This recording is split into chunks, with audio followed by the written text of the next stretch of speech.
If I was to summarize the attacks that typically happen towards myself and the people I work with, the first one would be credentialism. Credentialism is an annotation for the priesthood of those in the know.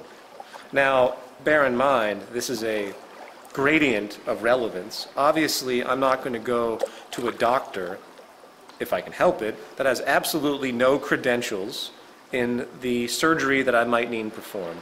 They require instruction and experience to do so. But when it comes to the other side of the spectrum, when it comes to the simple analysis of information, when it comes to the analysis of history, when it comes to economics, because it is a contrived system, it has no basis in anything else in general operation. It's not based on laws of physics. It's not based on any aspect of scientific law that has any relationship to planetary operation. Then suddenly it becomes very relevant to speculate as to what these things actually mean to society. It's a double-edged sword when you get a master's, bachelor's, PhD in a particular medium, because think about what you're actually doing.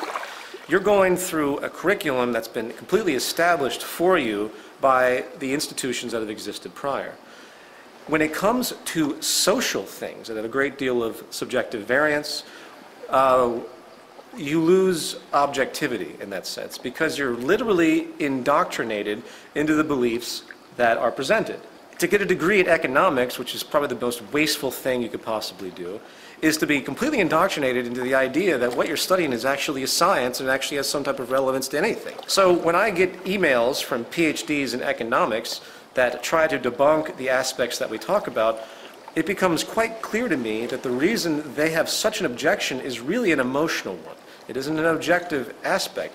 They have culminated an identity to themselves because of their belief system, and for me to take that away from them, to debunk their ideas about economics, is to take away their identity. It's easy to point out that some of the greatest minds that have contributed some of the most powerful inventions to our world have come from non-establishment institutions, have worked on their own. They've done their own study. They've guided their own direction of information. They didn't just sit in a classroom and take in the rote information, do the step-by-step processes as oriented by the establishment, and then grab their diploma and degree, and hey, now I'm an expert in a given field. The most tremendous minds, the most tremendous contributions comes from those that are outside of the box. I don't even need to give examples of that to make that known.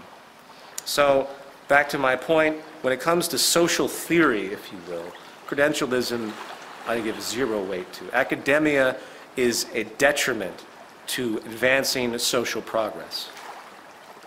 Another form of attack simply comes from the cultural nuance, comes from the social programming, what we call the self-appointed guardians of the status quo.